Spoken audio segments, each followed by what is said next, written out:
Hello എല്ലാവർക്കും നമസ്കാരം. പുതിയൊരു വീഡിയോയിലോട്ട് സ്വാഗതം. ഇന്ന് ഞാൻ വന്നേക്കുന്നത് ഒരു പോർക്ക് വരട്ടിയതിൻ്റെ റെസിപ്പി ആയിട്ടാണ്. വളരെ ഈസി ആയിട്ടുള്ള റെസിപ്പിയാണ്. പോർക്കിൻ്റെ മീറ്റ് ഇഷ്ടമില്ലാത്തവർക്ക് പോലും ഇഷ്ടപ്പെട്ട് കഴിക്കുന്ന ഒരു റെസിപ്പിയാണ് നമ്മളിന്ന് ട്രൈ ചെയ്യാൻ പോകുന്നത്. അപ്പോൾ നമുക്ക് അധികം താമസിപ്പിക്കേണ്ട എങ്ങനെ ഉണ്ടാക്കുന്നതെന്നൊന്ന് കണ്ടു നോക്കാം. അപ്പോൾ ഞാൻ എടുത്തേക്കുന്നത് 1 കിലോ പോർക്കാണ്. ഞാനതെല്ലാം നന്നായിട്ട് കഴുകി വൃത്തിയാക്കി വെച്ചേക്കുവാണ്.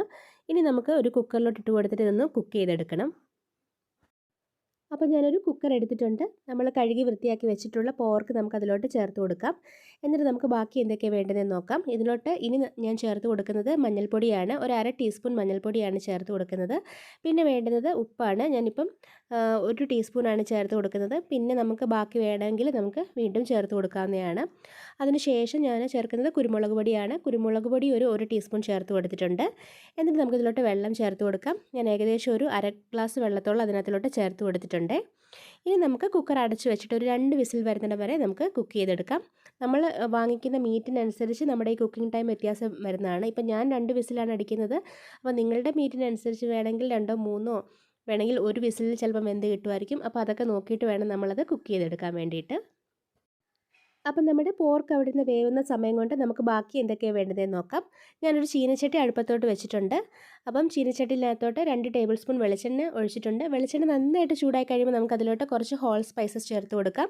ഞാൻ അതിനകത്തിലോട്ട് പെരുംജീരകവും കുരുമുളക്, കറുകപ്പട്ട, ഏലക്കയൊക്കെ ചേർത്ത് കൊടുത്തിട്ടുണ്ട്. എന്നിട്ട് അത് നന്നായിട്ടൊന്ന് മൂത്ത് വരുമ്പോൾ നമുക്ക് അതിനകത്തിലോട്ട് വെളുത്തുള്ളി ചേർത്ത് കൊടുക്കാം. ഒരു കുടം വെളുത്തുള്ളിയാണ് എടുത്തിട്ടുള്ളത്. ഇനി നമുക്കതിലോട്ട് തേങ്ങാക്കൊത്ത് ചേർത്ത് കൊടുക്കാം. ഞാൻ ഒരു കൈപ്പിടി തേങ്ങാക്കൊത്ത് ചേർത്ത് കൊടുത്തിട്ടുണ്ട്. തേങ്ങാക്കൊത്തൊക്കെ ഓപ്ഷണലാണ്, വേണമെങ്കിൽ മാത്രം ചേർത്ത് കൊടുത്താൽ മതി. പക്ഷേ തേങ്ങാക്കൊത്തൊക്കെ ചേർത്ത് കൊടുക്കുകയാണെങ്കിൽ നമ്മുടെ പോർക്ക് വരട്ടിയതിനൊരു പ്രത്യേക ടേസ്റ്റ് ആയിരിക്കും. പിന്നെ ഞാൻ കുറച്ച് ഇഞ്ചി പൊടിയായിട്ട് അരിഞ്ഞത് കൂടെ ചേർത്ത് കൊടുത്തിട്ടുണ്ട്. ഒരു ചെറിയ കഷ്ണം ഇഞ്ചി നന്നായിട്ട് വൃത്തിയാക്കിയിട്ട് പൊടിയായിട്ട് അരിഞ്ഞതാണ് ചേർത്ത് കൊടുത്തിട്ടുള്ളത്. എന്നിട്ട് നമുക്കിതെല്ലാം കൂടെ നന്നായിട്ടൊന്ന് വഴറ്റിയെടുക്കാം. ഒരു മീഡിയം ഫ്ലെയിമിലിട്ടിട്ട് എല്ലാം കൂടെ നന്നായിട്ട് നമുക്കൊരു ഗോൾഡൻ ബ്രൗൺ കളർ ആവുന്നിടം വരെ നമുക്ക് നന്നായിട്ടൊന്ന് വഴറ്റിയെടുക്കണം. ഈ സമയത്ത് തന്നെ നമ്മുടെ പോർക്കൊക്കെ നന്നായിട്ട് വെന്ത് കിട്ടിയായിരുന്നു. 2 വിസിൽ വന്നിട്ടുണ്ട്.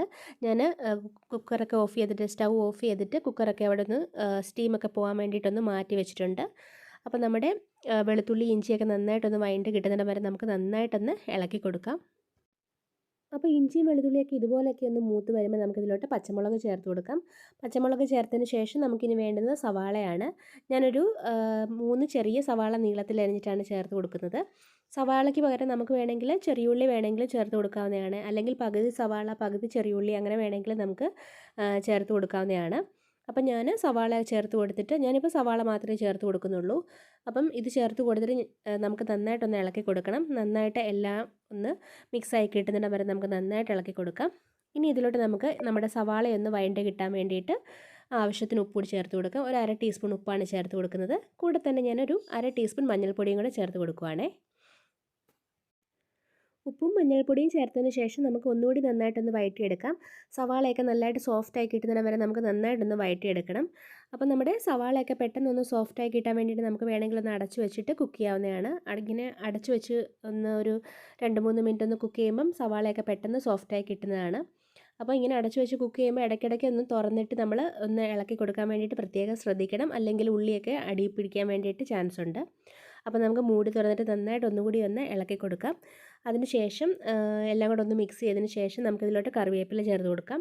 അപ്പോൾ ഞാനൊരു പിടി കറിവേപ്പിലയും കൂടി ഇതിലോട്ട് ചേർത്ത് കൊടുക്കുവാണ്. കറിവേപ്പിലയും കൂടി ആഡ് ചെയ്തതിന് ശേഷം നമുക്ക് ഒന്നുകൂടി എല്ലാം കൂടെ ഒന്ന് നന്നായിട്ടൊന്ന് ഇളക്കി കൊടുക്കാവുന്നതാണ്. സവാളയൊക്കെ ഇപ്പോൾ നന്നായിട്ട് സോഫ്റ്റായി കിട്ടിയിട്ടുണ്ട്. ഇനി നമുക്കിതിലോട്ട് ബാക്കി പൊടി ഐറ്റംസ് ഒക്കെ ചേർത്ത് കൊടുക്കാം.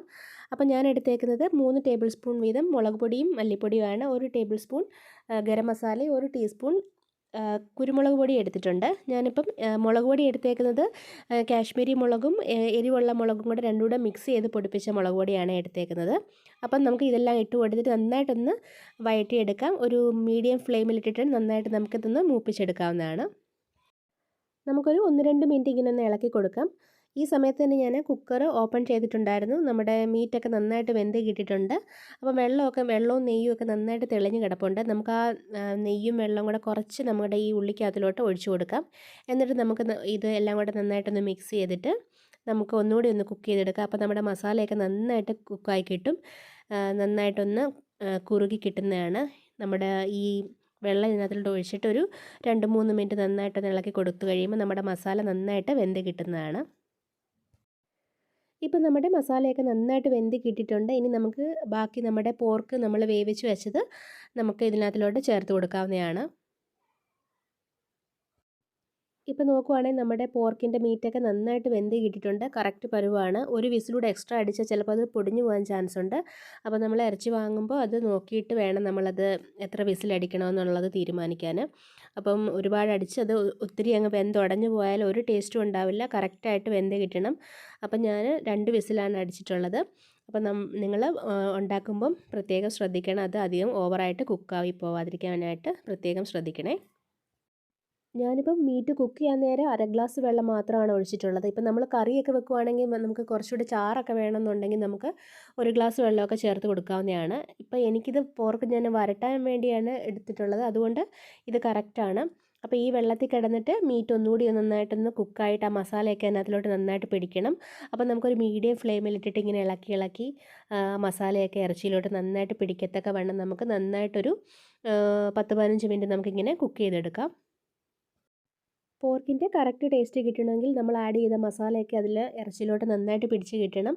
അപ്പോൾ നമ്മളത് ഹൈ ഫ്ലെയിമിൽ വെക്കാതെ ലോ ടു മീഡിയം ഫ്ലെയിമിലിട്ടിട്ട് നന്നായിട്ട് വരട്ടിയെടുക്കണം. അപ്പോൾ നമ്മുടെ ഗരം മസാലയും നമ്മൾ ആഡ് ചെയ്ത കുരുമുളക് പൊടിയൊക്കെ നന്നായിട്ട് മീറ്റിലോട്ട് പിടിച്ച് കിട്ടുന്നതാണ്. നമ്മളിത് വിറകടുപ്പിലൊക്കെ വെച്ച് ഉണ്ടാക്കുകയാണെങ്കിൽ ഒന്നുകൂടി ടേസ്റ്റ് കൂടി കിട്ടുന്നതാണ്. അപ്പോൾ നിങ്ങളൊക്കെ ഉണ്ടാക്കുമ്പോൾ വിറകടുപ്പിലൊക്കെ വെച്ച് ഉണ്ടാക്കാൻ വേണ്ടിയിട്ട് ട്രൈ ചെയ്യണം, നാട്ടിലൊക്കെ ഉള്ളവരാണെങ്കിൽ. അപ്പം അങ്ങനെ സ്ലോ കുക്ക് ചെയ്തെടുക്കുകയാണെങ്കിൽ അതിനൊരു പ്രത്യേക ടേസ്റ്റ് ആയിരിക്കുമേ. ഇപ്പോൾ ഏകദേശം ഒരു 10 മിനിറ്റ് കഴിഞ്ഞിട്ടുണ്ട്. നമ്മുടെ ആ ചാറൊക്കെ നന്നായിട്ട് വറ്റി വന്നിട്ടുണ്ട്. നമുക്ക് ഒന്നുകൂടി നന്നായിട്ടൊന്ന് ഇളക്കി കൊടുക്കാവേ.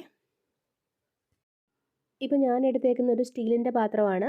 അപ്പം അതുകൊണ്ട് തന്നെ അടി പിടിക്കാനൊക്കെ ചാൻസ് ഉണ്ട്. അപ്പോൾ നമ്മൾ അടുത്ത് നിന്നിട്ട് ഇളക്കി ഇളക്കി കൊടുക്കണം. അല്ലെങ്കിൽ നോൺ സ്റ്റിക്കാണ് എടുക്കുന്നതെങ്കിൽ കുഴപ്പമില്ല, അടിയിലൊന്നും പിടിക്കാൻ ചാൻസ് ഇല്ല. അപ്പോൾ ഞാൻ സ്റ്റീലിൻ്റെ കടായിയാണ് എടുത്തേക്കുന്നത്. അതുകൊണ്ട് അടി പിടിക്കാൻ ചാൻസ് ഉണ്ട്. അതുകൊണ്ട് നമ്മൾ നന്നായിട്ട് ഇളക്കി കൊടുക്കാൻ വേണ്ടിയിട്ട് പ്രത്യേകം ശ്രദ്ധിക്കണം. അടി കൂട്ടി നന്നായിട്ട് ഇളക്കി കൊടുക്കണം. അപ്പം നമ്മുടെ പോർക്ക് വരട്ടിയത് ഇവിടെ ഏകദേശം ചാറൊക്കെ കുറുകി നന്നായിട്ട് റെഡിയായി വന്നിട്ടുണ്ട്. നമുക്ക് വേണമെങ്കിൽ ഇത് ഒന്നുകൂടി ഡ്രൈ ആക്കി എടുക്കാവുന്നതാണ്. പക്ഷേ എനിക്ക് കുറച്ച് ചാറ് ആവശ്യമുള്ളത് കൊണ്ട് ഞാൻ ഇത്രയും വെച്ച് നിർത്തുവാണ്. അപ്പോൾ ഫൈനലായിട്ട് ഞാൻ കുറച്ച് കറിവേപ്പില ചേർത്ത് കൊടുത്തിട്ടുണ്ട്. കറിവേപ്പിലയും കൂടെ ചേർത്ത് കൊടുത്തിട്ട് നമുക്ക് നന്നായിട്ടൊന്ന് നമുക്ക് ഇളക്കിയെടുക്കാം. അപ്പം നമ്മുടെ പോർക്ക് വരട്ടിയത് റെഡിയാണ്. ഫൈനലായിട്ട് നമുക്ക് ഇതിനകത്തിലോട്ട് കുറച്ച് കുരുമുളക് പൊടി ചേർത്ത് കൊടുക്കണം. കുരുമുളക് പൊടിയും കൂടെ ചേർത്ത് കൊടുക്കുമ്പോൾ നമുക്ക് എരിവ് ഇനി ആവശ്യമുണ്ടെങ്കിൽ, കൊച്ചു കുട്ടികളൊക്കെ കഴിക്കുന്നതാണെങ്കിൽ കുറച്ച് എരിവ് കുറയ്ക്കുന്നതായിരിക്കും നല്ലത്. പക്ഷേ കുറച്ചുകൂടെ കുരുമുളക് പൊടി ചേർക്കുമ്പോഴാണ് അതിൻ്റെ ഒരു കറക്റ്റ് ടേസ്റ്റ് കിട്ടുന്നത്. കുരുമുളക് പൊടി ഒരു 1/4 ടീസ്പൂണാണ് ചേർക്കുന്നത്. അതുപോലെ തന്നെ ഞാനൊരു ഗരം മസാലയും കുറച്ചൊരു 1/4 ടീസ്പൂണോളം ചേർത്ത് കൊടുക്കുന്നുണ്ട്. അപ്പോൾ നമ്മുടെ രുചികരമായിട്ടുള്ള പോർക്ക് വരട്ടിയത് ഇവിടെ റെഡി ആയിട്ടുണ്ട്. എല്ലാവരും ഇതുപോലെ ഒന്ന് ട്രൈ ചെയ്ത് നോക്കണം.